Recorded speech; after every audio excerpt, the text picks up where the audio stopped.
Jangan lupa like, comment, and subscribe. Paham ya? Oke. Saya sengaja ngasih contoh-contoh yang rileks supaya kajiannya hari ini tidak terlalu serius. Karena banyak data yang mau saya buka hari ini. Bisa diteruskan? Oke, baik, kita teruskan dulu. Apa karakter religius? Menurut pendapat para ahli, setidak-tidaknya ada 7 karakter religius. 1, komitmen terhadap perintah dan larangan Tuhan. Itu indikator pertama. Saya sudah lihat ya, dari kecil kan. Bahkan kita ini dari kecil. Bayangkan coba, anak yang tidak tahu apa-apa. Dari kecil, saking religiusnya oleh orang tuanya, disuruh ngaku beriman, disuruh ngaku agamanya apa. Bahkan didandani sesuai dengan agama orang tuanya. Orang tua hampir tidak pernah bertanya, anak ini mau milih agama apa. Hampir tidak ada pilihan. Maka dari kecil, anak ini sudah tidak punya kebebasan. Dari kecil, dia sudah terkungkung di situ. Apapun yang dilakukan orang tuanya, karena berulang-ulang setiap hari, dianggap sebagai kebenaran. Dan itu membangun paradigma. Dan itu luar biasa.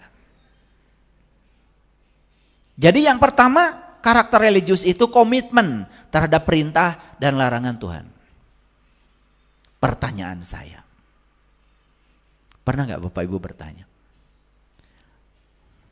apa sih yang diperintahkan Allah? Dan apa yang dilarang Allah? Pernah bertanya gak? Ingin tahu? Ingin tahu?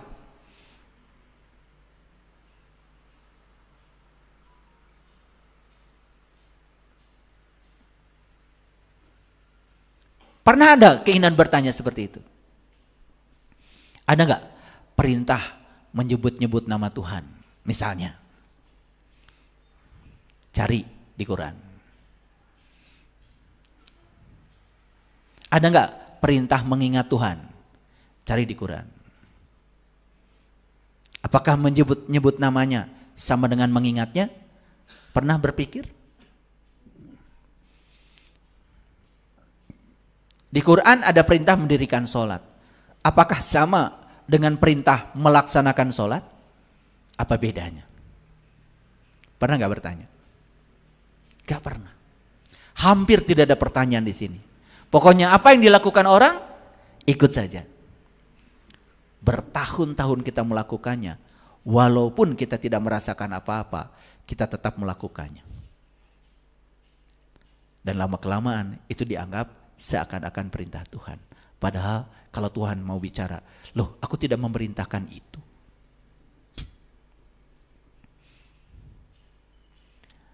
Periksa lagi semuanya.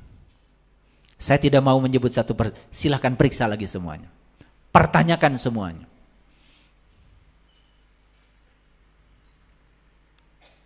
Dua, karakter religius itu bersemangat mengikuti kajian ajaran agama.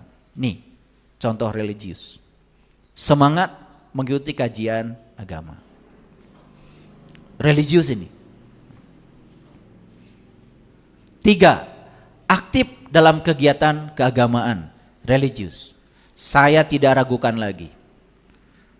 Peringatan Maulid, peringatan Isra Mi'raj, hari-hari besar agama, tahun baru Hijriah, tahun baru Islam, semua rame.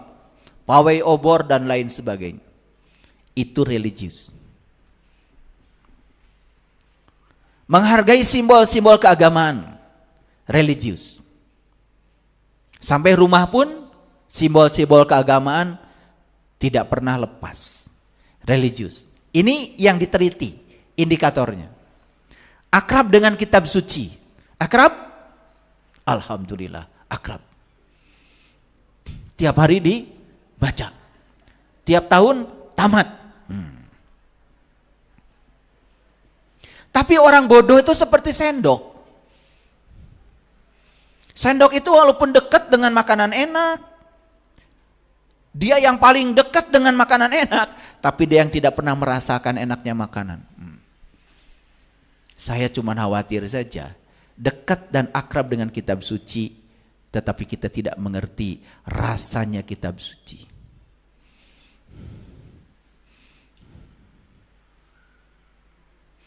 Enam, mempergunakan pendekatan agama dalam menentukan pilihan.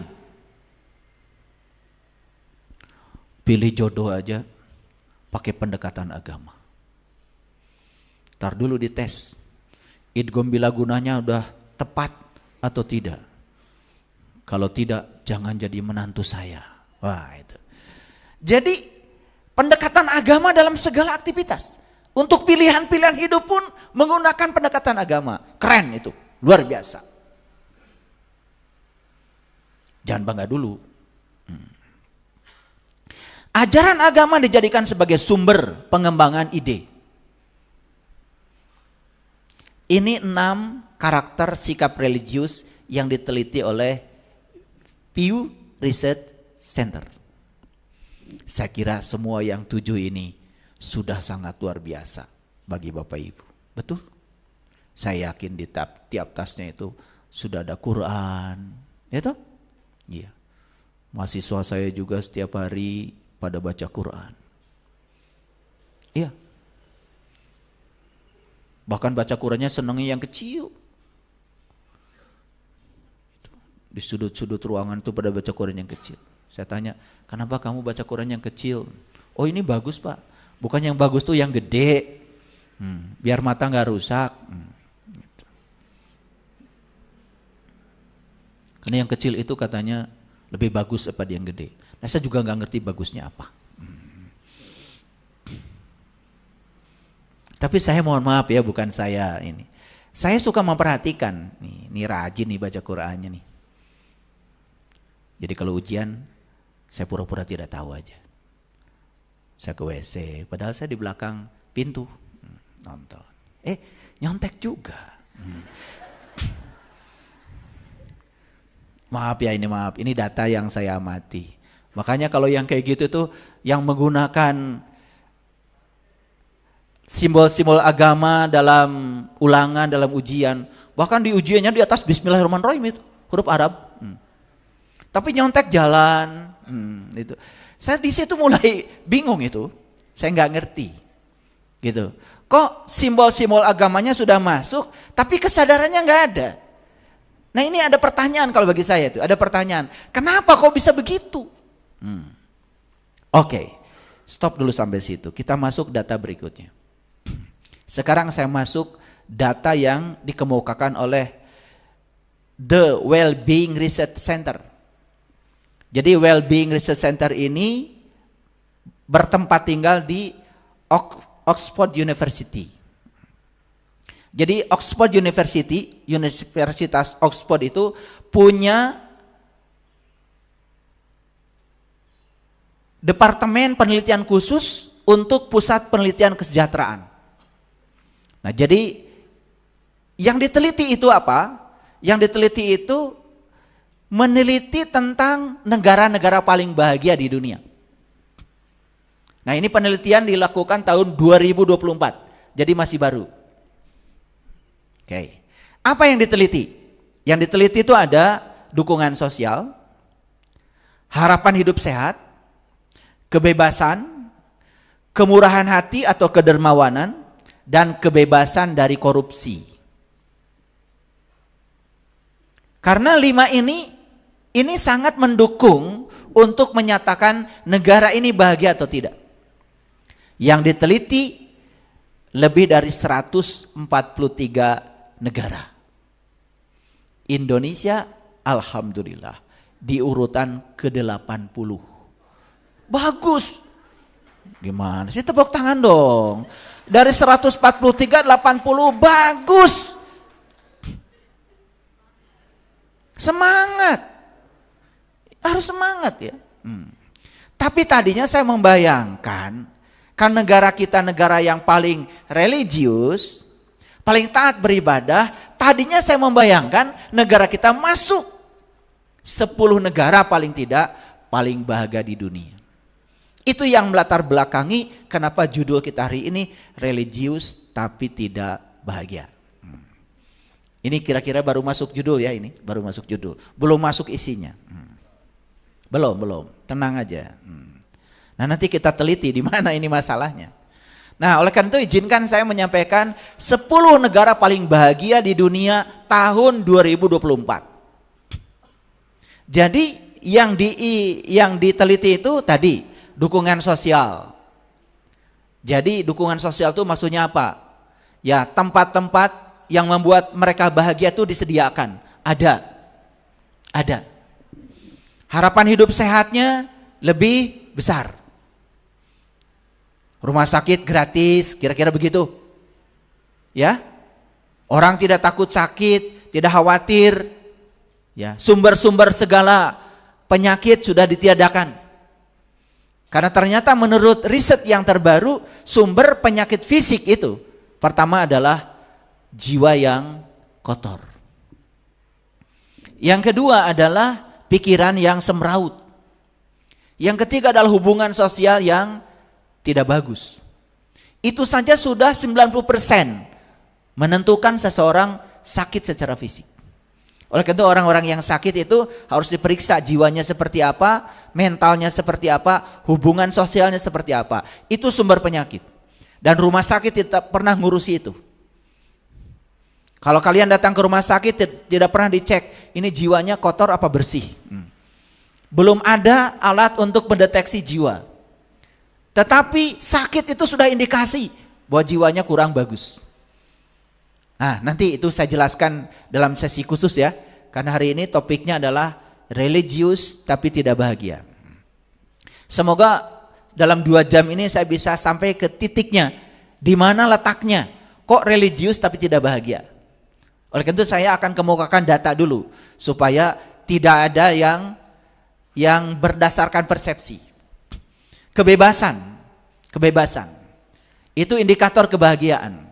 Kemurahan hati, kedermawanan, itu indikator kebahagiaan. Dan kebebasan dari korupsi. Nanti juga saya akan tampilkan negara yang paling bersih dari korupsi. Nah, semoga aja. Semoga. Jadi dari 143 negara yang disurvei, Indonesia urutan ke-80 dari negara paling bahagia. Lumayan bukan? Lumayan.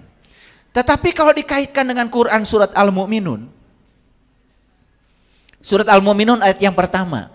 Qad aflahal mu'minun. Menurut Quran, ciri orang yang beriman itu bahagia. Menurut Quran. Bukan menurut saya ya. Ulangi.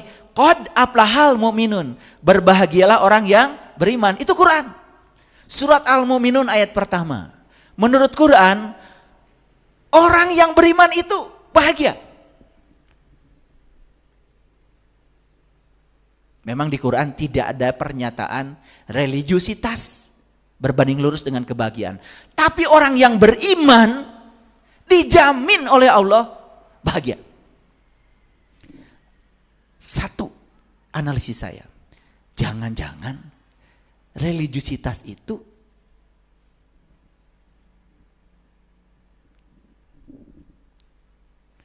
imannya yang bermasalah. Kan harusnya orang beriman itu bahagia. Nah ini religius tapi tidak bahagia. Jangan-jangan imannya ini yang bermasalah dalam religius tadi. Cuman gebiar aja luarnya. Tapi dalamnya nggak ada, keropos. Jangan-jangan itu dugaan saya karena saya peneliti juga. Cuman kalau saya lebih banyak meneliti di bidang fisika material elektronik. Jadi saya tidak meneliti bidang sosial. Makanya saya pinjam data-data dari teman-teman yang meneliti. Jadi datanya hari ini banyak. Oke, lanjut ya. Lanjut dulu. Finlandia urutan pertama. Negara paling bahagia. Denmark urutan kedua.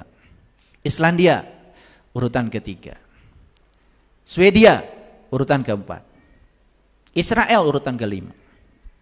Belanda nomor 6. Norwegia nomor 7. Nah, Norwegia dengan Islandia ini sebetulnya masih satu rumpun sebetulnya. Saya pernah ke sana. Saya pernah ke Islandia, ke Norwegia, pernah ke sana. Pernah ke sana. Jadi saya memperhatikan beberapa hari di Islandia itu, apa ya? Saya ingin tahu orang bahagia itu seperti apa. Di sana itu suara-suara aja, suara-suara gitu, keributan-keributan, suara speaker apa-apa di sana tuh hampir tidak ada. Pokoknya hening aja kalau ke Islandia. Ada yang pernah ke Islandia? Oh, saya doakan ya. Pokoknya saya pasti ke sana bilang begitu. Ya, jangan uang dari mana? Jangan. Itu sudah calon orang miskin itu ya. Nggak boleh lagi lah, ya. Jadi saya doakan kalian semua bisa berkunjung ke negara-negara paling bahagia. Ya. Bilang saya pasti ke sana. Gitu. Ya, jangan lihat saldomu. Lihat saldo Allah. Saldo Allah itu tanpa batas. Makanya banyak yang datang sama saya. Ya, kok saya katanya membangun gak berhenti-berhenti. Apalagi untuk fasilitas umum, untuk orang banyak. Gak berhenti saya membangun dari dulu. Ditanya, Bapak tuh gimana ya saldonya? Oh, jangan lihat saldo saya. Saya tidak pernah lihat. Saya aja gak pernah lihat saldo saya. Saya lihat saldo Allah tanpa batas. Nanti saya kasih ilmunya ya. Saya kasih ilmunya. Makanya baca dulu Hidup Menakjubkan, buku saya. Hidup Menakjubkan. Baca dulu itu, baca dulu. Nanti ada caranya, ada workshopnya. Kalau sudah baca buku itu nanti ada workshopnya. Iklan dulu ada yang lewat. Biasa di TV aja suka ada yang lewat kan? Nomor 8 Luxembourg. Nomor 9 Swiss. Nomor 10 Australia. Ini 10 negara yang paling bahagia tahun 2024. Yang saya kagum, dari tahun 2020 sampai 2024, Finlandia ini selalu nomor 1. Nah, kita coba belajar dari Finlandia. Apa sih yang bisa kita potret dari sana? Warganya puas dengan kehidupan dan menjaga kualitas hidup yang positif. Itu salah satu karakter warga Finlandia, puas dengan kehidupan. Jangan-jangan ini yang disebut Quran dengan syukur. Jangan-jangan itu. Cuma mereka kan tidak mungkin menyebut kata syukur ya. Gak ngerti bahasa Arab mereka. Jangan-jangan kalau menurut terminologi kita itu yang namanya syukur itu, ya, syukur. Makanya syukur itu, perhatikan saya, jangan hanya terhadap yang sudah dan sedang. Coba belajar bersyukur terhadap yang belum. Makanya harus belajar hukum akibat sebab. Jangan selalu belajar hukum sebab akibat. Harus lebih inovatif lagi berpikirnya. Belajar hukum akibat sebab. Selama ini kita menyatakan bahagia itu adalah akibat. Sekarang bahagia jadikan sebagai akibat. Ada akibat sebab, ada sebab akibat. Kalau sebab akibat gini, kalau saya menciptakan sebab ini, maka akibatnya saya akan bahagia. Nah sekarang, bahagianya jadi sebab. Bukan sebagai akibat. Daripada saya akan bahagia kalau teman datang, berarti sebabnya teman datang, bahagianya akibat. Kan itu selama ini yang terjadi. Coba sekarang, bahagianya jadi sebab. Bahagia aja dulu. Bahagia aja dulu. Walaupun teman belum datang. Apa yang terjadi? Teman pasti datang, dan datangnya teman itu pasti membawa kebahagiaan. Orang yang bahagia akan menarik kebahagiaan. Like attracts like. Itu hukum tarik menarik. Tapi kalau saya akan bahagia kalau teman datang, berarti saat menyatakan itu, kita belum bahagia. Ulangi. Saya akan bahagia kalau teman datang. Saat mengatakan itu, sudah bahagia belum? Belum. Berarti saat kita menyatakan itu, kita dalam keadaan tidak bahagia. Saya percaya ketidakbahagiaan akan menarik ketidakbahagiaan. Makanya kalaupun teman datang pasti pinjam uang. Pasti curhat yang buruk-buruk, pasti ya. Pasti. Nah itu, jadi kalau teman datang tiba-tiba curhat yang buruk-buruk, itu karena salah. Coba sekarang kita ciptakan akibat sebab. Jadi bahagia itu menjadi sebab. Kalau bahagia menjadi sebab, akibat yang akan datang itu semua yang membahagiakan. Kelihatan ini dianggap sepele bagi orang yang tidak tahu. Tapi bagi saya, sudah saya praktekkan dalam hidup saya, ini luar biasa. Ini yang membuat hidup berkelimpahan. Makanya belajar untuk bersyukur terhadap yang akan. Gimana caranya? Ini. Belum pergi ke Islandia kan? Nah. Tetapi sudah bersyukur. Seakan-akan sudah ada di Islandia. Sudah jalan-jalan di Islandia, foto-foto di Islandia. Walaupun baru lihat peta Islandia dari YouTube. Tapi seakan-akan sudah di sana. Itu sudah doa yang luar biasa. Dan pasti Bapak Ibu akan ada di sana. Nah ini lompatan ilmu baru ini. Makanya orang yang berada di tiga dimensi hidupnya, ruang dan waktu, maka dia akan terjebak oleh hukum sebab akibat. Orang yang sudah masuk dimensi kelima, dimensi energi, maka dia akan bisa menciptakan akibat sebab. Nah, itu salah satu ciri orang Finlandia. Warganya puas dengan kehidupan dan menjaga kualitas hidup yang positif. Puas dengan kehidupan berarti sudah menerima. Apapun yang terjadi sudah menerima. Menerima kehidupan apa adanya dan puas. Berarti pikirannya sudah beres. Karena pikiranlah sumber penderitaan. Kalau pikiran membawa kita ke masa depan, akan cemas dan khawatir. Pikiran membawa kita ke masa lalu, kita akan selalu sedih. Makanya kenapa di Quran ada perintah, la takhaf wa la tahzan. Jangan takut, jangan sedih. Cuman penjelasan tentang jangan takut, jangan sedih, selama ini tidak dikaitkan dengan hasil riset saintifik. Makanya saya jelaskan, ya, kenapa di Quran ada kata-kata jangan takut, jangan sedih. Ternyata takut itu berasal dari pikiran yang membawa kita ke masa depan. Sedangkan sedih berasal dari pikiran yang membawa kita ke masa lalu. Artinya Allah berpesan kepada kita, jangan hidup di hari esok, jangan hidup di masa lalu. Hiduplah di sini, saat ini, sekarang. Disitulah letaknya kebahagiaan. Pernah dengar ada kajian seperti itu? Ya pernah di sini ya. Memiliki kebiasaan atau gaya hidup yang positif. Gaya hidupnya positif. Tidak menyombongkan diri atas sebuah pencapaian. Tidak suka memperlihatkan keberhasilan atau kesuksesan pada orang lain. Tidak membanding-bandingkan atau menyombongkan kebahagiaan kepada orang lain. Nah ini, saya tempo hari di kajian sebelumnya, saya ngajarkan 7 jangan. Itu tiba-tiba saya lupa itu yang ke-7. Baru ingat sekarang setelah baca ini. Jadi yang pertama, jangan suka menyesali keadaan. Puaslah dengan kehidupan. 2, jangan mudah tersinggung dengan hal-hal yang sepele. Karena itu adalah sumber penderitaan. Marah itu tidak bagus. Yang ketiga, jangan suka memikirkan hari esok yang tidak-tidak. Karena memikirkan hari esok berarti pikiran membawa kita ke masa depan, cemas dan khawatir. Yang keempat, ya, jangan suka memikirkan sesuatu yang tidak bisa diubah. Yang tidak bisa diubah cuma satu, yaitu masa lalu.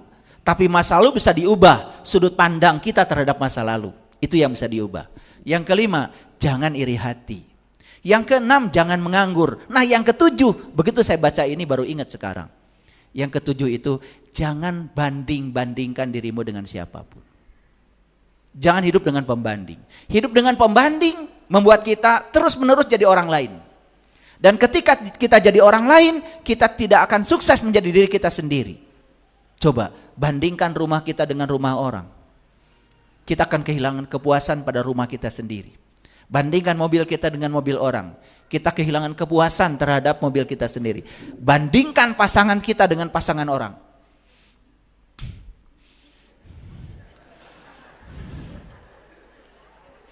Bahaya sekali. Padahal pasangan kita itu yang terbaik pilihan semesta. Betul nggak? Iya. Cuman karena mikirkan yang tidak ada, lalu melupakan yang ada. Itu sangat berbahaya. Itu sumber penderitaan. Ya, semua orang yang ingin bercerai itu karena hidup dengan pembanding.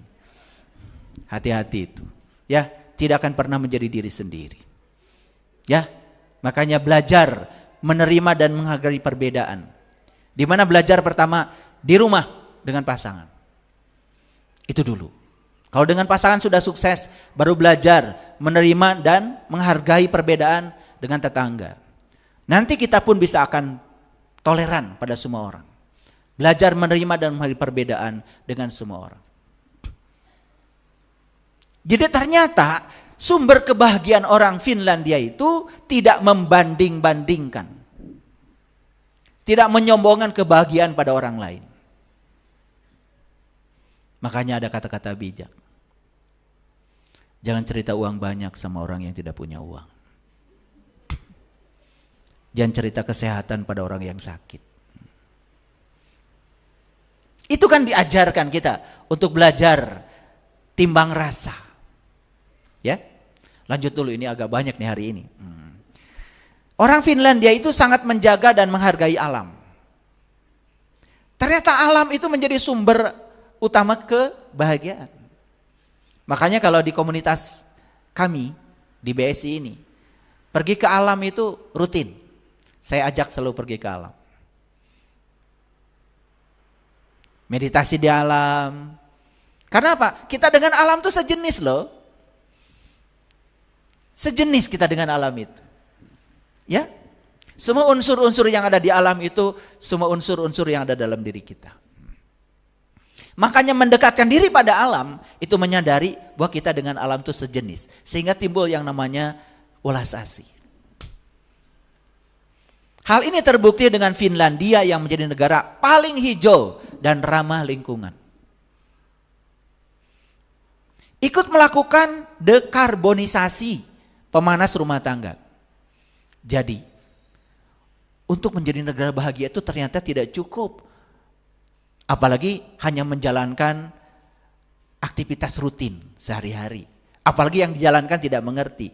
Sampai ikut dekarbonisasi. Nah ini bahasanya agak saintifik, harus saya jelaskan. Gini, saya kasih tahu. Kenapa terjadi La Nina, El Nino? Ya. Sebetulnya ya, perubahan iklim di dunia ini sekarang akibat dari pemanasan global. Apa yang disebut dengan pemanasan global? Ini pelajaran SD ya supaya ngerti. Sinar matahari itu datang ke bumi, oleh bumi dipantulkan ke atas.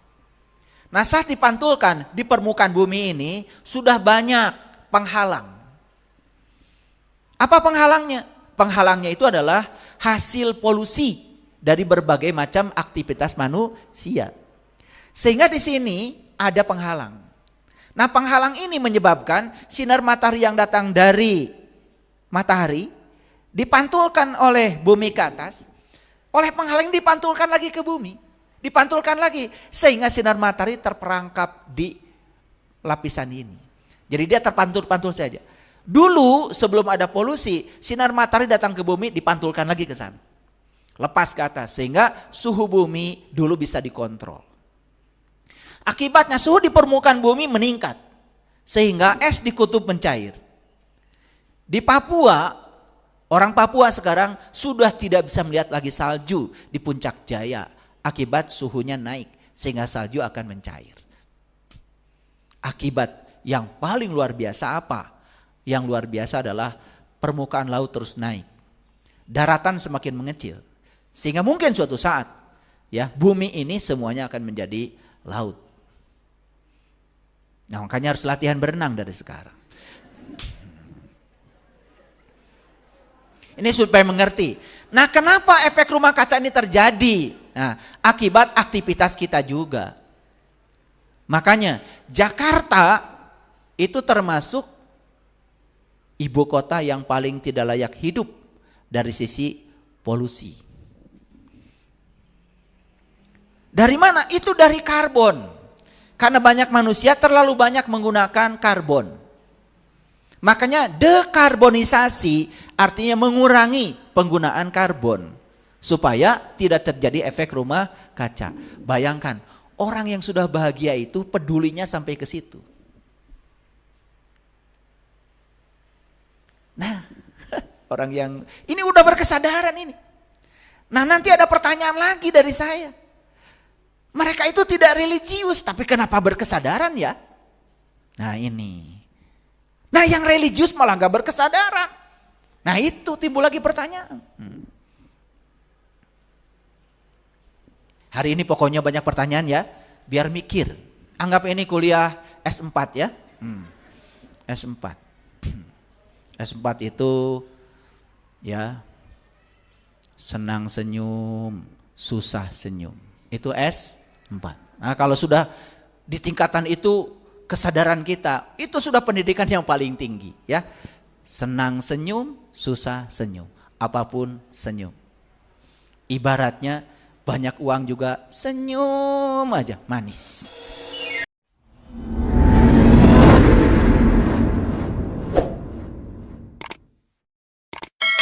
Jangan lupa like, comment, and subscribe.